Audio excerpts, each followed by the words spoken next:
सभी किसान भाइयों को राम राम। किसान भाई, जैसा कि आप सभी जानते हैं, आजकल हर किसान का एक ही मकसद है कि हम गन्ने का उत्पादन कैसे बढ़ाएं। और गन्ने का उत्पादन, जैसा कि आप सभी जानते हैं, गन्ने का उत्पादन बढ़ाने के अनेकों कार्य हैं, लेकिन सर्वप्रथम और महत्वपूर्ण जो कार्य है वह है कि हम अपने गन्ने का बीज एक सही और अच्छा चुनाव बीज का करें। जैसे कि हम किसी भी फसल को लगाने से पहले सर्वप्रथम एक गन्ना छोड़ के किसी भी फसल को हम किसान भाई लगाते हैं तो हम मार्केट से, चाहे उसकी कॉस्ट कुछ भी रह गई है, लेकिन हम महंगे से महंगा बीज और अच्छा बीज का ही चुनाव करते हैं। लेकिन गन्ने के प्रति हम किसान भाइयों ऐसा नहीं कर पाते हैं। और गन्ने का भी हमें अगर उत्पादन चाहिए तो सर्वप्रथम नींव हमें एक अच्छे बीज की ओर ही रखनी होगी, यानी कि अच्छे बीज का चयन करना होगा।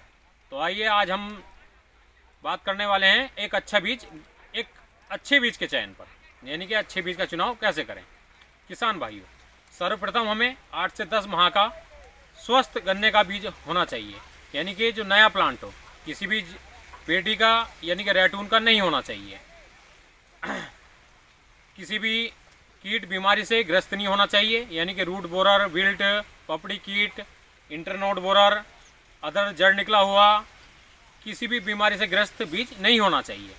पोचा गन्ना, सूखा गन्ना, कमज़ोर गन्ना, पतला गन्ना यह नहीं होना चाहिए, क्योंकि अगर पोचा गन्ना या पतला गन्ना भी हमने लगाया और ध्यान नहीं दिया तो आने वाले जब वो गन्ना जर्मिनेशन होगा उसका, तो उसमें कल्ले भी वैसे ही निकलेंगे, कमज़ोर कल्ले निकलेंगे।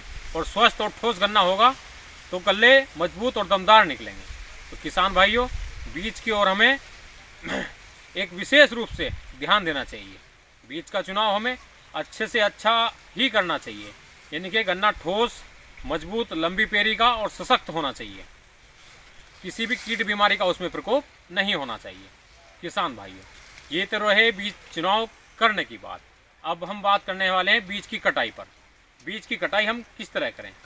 तो किसान भाइयों, मैंने यहाँ पर कुछ गुल्ले लिए हैं, यानी कि पेरियों की संख्या ली है, जो कि 2 आंख की पेरी है। इसकी हमें कटाई करते समय ध्यान रखना चाहिए कि ऊपर की जो पेरी का हिस्सा है उसको 25% रखें और नीचे का 75%। इस तरह से अपने गन्ने की बीज की कटाई करें। ऐसे ही अगर एक आंख आप बीज बना तैयार कर रहे हैं, मतलब गुल्ला काट रहे हैं गन्ने की पेरी को, तो उसमें भी ऊपर का सिरा 25% और नीचे का भी 75% रखना चाहिए। और किसान भाइयों, 3 आंख का बीज का टुकड़ा नहीं लेना चाहिए, यानी कि तीन पेरियों का हमें नहीं लेना चाहिए। उसकी बुआई भी ना करें। उसकी बुआई से किसान कुछ जगह पर करते भी हैं, लेकिन ऐसा लगता है कि उसको लगाने से और गन्ना ज़्यादा डांट लगाने से हमारा उत्पादन अधिक बढ़ जाएगा या अधिक जमाव होगा। जमाव तो अधिक होगा, लेकिन बीज भी ज़्यादा लगेगा और खर्च भी बढ़ेगा किसान भाइयों। और जितने हमें कल्ले चाहिए भारी मिट्टी चढ़ाते समय, वो कल्ले शुरू में तो अच्छे दिखाई देंगे, लेकिन बाद में वह भारी मिट्टी चढ़ाते समय कल्ले सूख जाएंगे और जितने पर्याप्त कल्ले होने चाहिए उतने ही रह जाएंगे। तो इसलिए उसकी बुआई ना करें। एक आंख के गुल्ले की बुआई भी अच्छी है और आप कर भी सकते हैं, लेकिन उसमें धामे पड़ने के चांसेस ज़्यादा होते हैं। हालांकि बीज की मात्रा कम लगती है, लगभग 8 से 10 कुंटल बीज प्रति एकड़ का लगता है एक आंख के गुल्ले में, और 1 से 1.5 फीट पर आप उसको लगा सकते हैं, तो वो उसकी भी बुआई कर सकते हैं। और 2 आंख के गुल्ले की डिस्टेंस में कम से कम 6 से 8 इंच की दूरी पर आप इसकी बुआई करें। लगभग 1 फुट की दूरी पर भी आप इसकी बुआई कर सकते हैं। ये अति उत्तम बुआई है, इसमें धामे पड़ने के चांसेस कम होते हैं और बहुत बेस्ट बुआई है, मतलब इसकी बहुत अच्छा रहता है 2 आंख का गुल्ला लगाना। और लगाते समय किसान भाइयों ध्यान रखें कि अगर आप 2 आंख के गुल्ले की बुआई कर रहे हैं तो एक आंख दाईं ओर और एक आंख बाईं ओर रखें। इसको ऐसे ना रखें ताकि एक आंख नीचे चली जाए।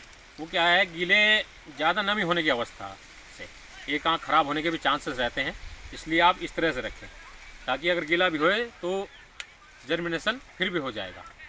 और ये तो रहे बीज कटिंग की बात। अब हम बात करेंगे बीजों उपचार की बात। बीजों उपचार में किसान भाई आप कीटनाशक और फंगीसाइड ये ले सकते हैं, लेकिन साथ में किसान भाइयों आप चूने का पानी भी ले सकते हैं, यानी कि आप किसी घर पे उसका कहीं भी 1 किलो चूने का घोल तैयार करें, 5 लीटर पानी में, 10 लीटर पानी में, शाम को भिगो के रखें और सुबह उसका पानी ऊपर से उतार लें। केवल चूने का पानी, ना कि उसको घुला के तब उतारें आप, केवल ऊपर से चूने का पानी उतार लें।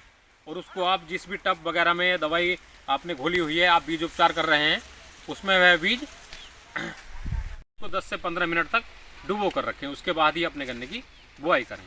किसान भाइयों, ये सभी कार्य आप और भी इससे अच्छे तरीके से कर सकते हैं, जैसे कि मैंने आपको बताया है। और आप सभी जानते हैं कि गन्ने की बुआई में किस तरह का उपयोग होना चाहिए। लेकिन फिर भी जहाँ तक मेरे समझ के अनुसार एक किसान को एक अच्छे बीज का ही चुनाव करना चाहिए, ताकि अपने आने वाली फसल में किसी भी कीट बीमारी का प्रकोप ना रहे। अगर हमने बीज का चुनाव अच्छा नहीं किया तो हमारे आने वाले नए प्लांट में बीज वैसा ही होगा, उसमें भी बीमारियां आएंगी। जैसे कि मतलब अगर आपने विल्ट का गन्ना ले लिया है या किसी बीमारी से अदर इंटरनोड बोरर का है या पपड़ी कीट का है, तो आने वाली हमारे जो नया प्लांट तैयार होगा उसमें भी वही रोग देखने को मिलेंगे और किसान का खर्च भी बढ़ेगा। खर्च में बचत नहीं होगी बल्कि और खर्च बढ़ जाएगा। तो किसान भाइयों, एक अच्छे बीज का चुनाव अवश्य करें और सशक्त और ठोस और मजबूत गन्ने का ही उपयोग करें। किसान भाइयों, इसी आशा के साथ राम राम, नमस्कार, जय जवान जय किसान।